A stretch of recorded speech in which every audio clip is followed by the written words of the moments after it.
Hello students, welcome to ब्रा classes. आज हम इन्वायरमेंट का एक टॉपिक डिस्कस करने वाले हैं।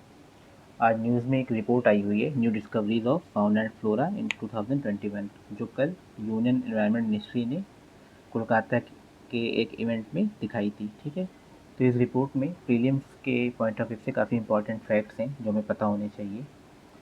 और ये जो फाउना एंड फ्लोरा वाली न्यूज़ है पूरे साल आती रहती है कि कहीं पर कोई नया प्लांट मिला है, कोई नया एनिमल मिला है। वो सब तो ठीक है, इंपॉर्टेंट हो सकता है, लेकिन जब कोई स्पेशल रिपोर्ट आती है इसी के बारे में और उसमें कुछ स्पीशीज़ को हाईलाइट किया जाता है तो वो ज़्यादा इंपॉर्टेंट हो जाता है। प्लस ये गवर्नमेंट सोर्स से आया है, एनवायरनमेंट मिनिस्ट्री ने खुद निकाला है, तो ये ज़्यादा इंपॉर्टेंट है। ठीक है, तो यहाँ पे हम देखेंगे कि इस रिपोर्ट में क्या था और हमारे एग्ज़ाम के पॉइंट ऑफ व्यू से क्या इंपॉर्टेंट है। फाइन।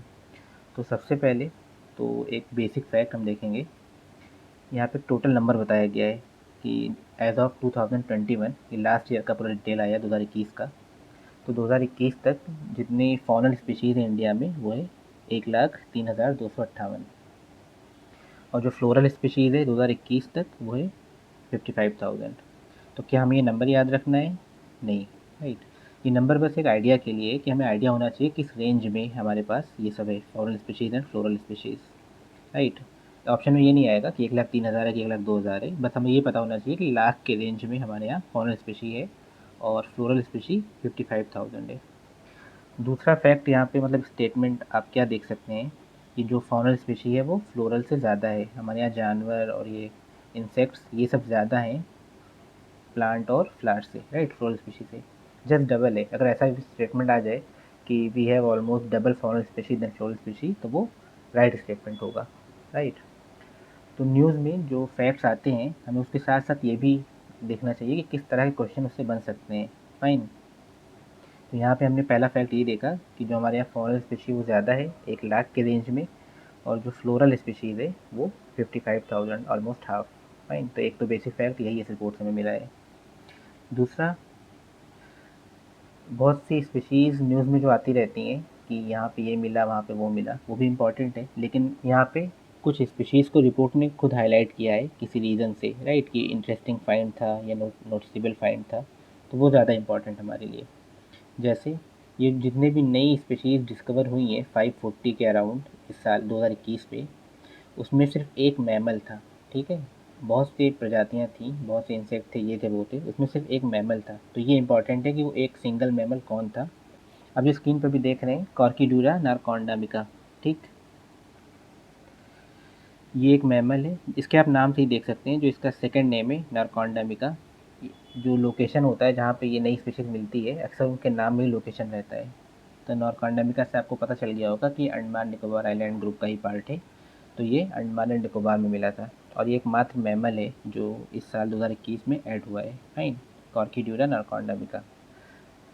तो एक ही स्पीशीज़ नाम याद रखेंगे, कॉर्कीड्यूरा नारकॉन्डामिका, इससे यही डायरेक्ट पूछ सकते हैं कि क्या है। राइट, तो ये मैमल है, ये पता होना चाहिए। और इमेज इसलिए कि विजुअल से मेमोरी काफ़ी अच्छी रहती है, आपको याद रहेगा कि आपने ऐसा कुछ देखा था। एक और इसमें एक स्पीशी को हाईलाइट किया गया था रेप्टाइल कैटेगरी में 2021 में, जो सबसे नोटेबल था वो है ये बोएगा विटाकेरी। ये एक स्नेक है। ठीक है, नाम से ही मतलब कई बार सिर्फ नाम रहता है, आपको बताना रहता है ये क्या है। अभी 2019 की यूपीएससी में एक नाम ही आया था, साइंटिफिक नेम। ऐसे नेम जिससे आप गेस नहीं कर सकते, जैसे इस नाम को देखकर आप बता नहीं सकते ये बर्ड है कि स्नेक है, क्या है। फाइन। तो ऐसे नाम ये इंपॉर्टेंट होते हैं। और ये रिपोर्ट में खुद लिखा था कि 2021 का ये नोटेबल एक वो था फाइंड, इसलिए इम्पॉर्टेंट है। तो ये एक स्नेक है बोएगा विटाकेरी, ये वेस्टर्न घाट में मिला था। फाइन। तो इसका भी हम नाम याद रखेंगे, तमिलनाडु में वेस्टर्न घाट में मिला था। तो ये दो स्पीशीज़ जो है कॉर्किडोना नकॉर्डिमिका एंड बोएगा विटाकेरी, ये दोनों इंपॉर्टेंट हैं इस रिपोर्ट में। इसके बाद कुछ फैक्ट्स और हैं जो इम्पॉर्टेंट हैं इसी रिपोर्ट में। जैसे इंडिया में जितनी भी फॉनल स्पीशीज़ हैं वो पूरे वर्ल्ड का 6% है। Fine. India contributes 6% of faunal diversity in the world. यहाँ पे किस तरह का क्वेश्चन आप देख सकते हैं कि ऐसा भी आ सकता है कि मतलब स्टेटमेंट बेस्ड क्वेश्चन आ सकता है कि इंडिया 20% कंट्रीब्यूट करता है फॉनल डाइवर्सिटी। अगर आपको आइडिया नहीं है कि 6% है तो आप शायद गेस करें कि हाँ 20% हो सकता है, वेस्टर्न घाट, नॉर्थ ईस्ट ऐसे रीजन है हमारे यहाँ और इतनी ज़्यादा एंडेमिसिटी है वहाँ पे, तो आप शायद 20% भी आपको सही लगे। बट फैक्ट क्या है कि सिर्फ 6% है। ठीक है, India contributes only 6% of foreign diversity in the world. तो ये स्टेटमेंट आप याद रख सकते हैं, कभी स्टेटमेंट बेस्ड क्वेश्चन में ये आ सकता है। फाइन। और दूसरा फैक्ट क्या है इससे रिलेटेड कि सबसे ज़्यादा डिस्कवरीज अगर हुई हैं तो कहाँ से, केरला से। रीज़न सिंपल है, क्योंकि वेस्टर्न घाट में सबसे ज़्यादा है ना हमारे यहाँ डाइवर्सिटी, और केरला भी वहीं है इसलिए।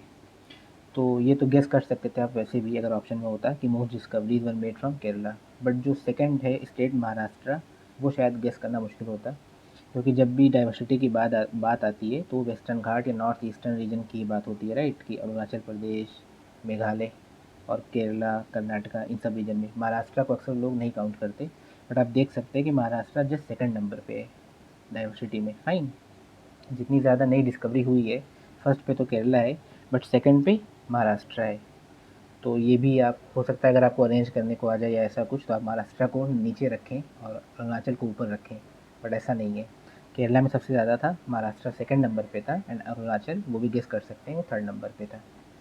तो ये रिलेटेड फैक्ट था इससे। इस पूरी रिपोर्ट में जितने भी फैक्ट थे उसमें बस यही कुछ फैक्ट्स थे जो हमारे लिए इंपॉर्टेंट थे प्रीलिम पॉइंट ऑफ व्यू से। और मैंने साथ साथ ये भी बताया कि कैसे उसको हम यूज़ कर सकते हैं और किस तरह के क्वेश्चन उससे बन सकते हैं। फाइन। और ये रिपोर्ट कल एक कोलकाता में इवेंट था, वहाँ पे जो हमारे यूनियन मिनिस्ट्री है एनवायरनमेंट की, यूनियन मिनिस्टर ने लॉन्च किया था ये बुक, और उन्होंने इस क्लाइमेट चेंज की जो बातें की थी उसी में रिपोर्ट पब्लिश हुई थी। तो ये गवर्नमेंट सोर्स रिपोर्ट आई है, तो इसके अंदर जो भी फैक्ट मेंशन है वो इम्पॉर्टेंट है हमारे लिए, और उन सारे इंपॉर्टेंट फैक्ट्स को मैंने यहाँ पर आपको एक्सप्लेन कर दिया है। फाइन।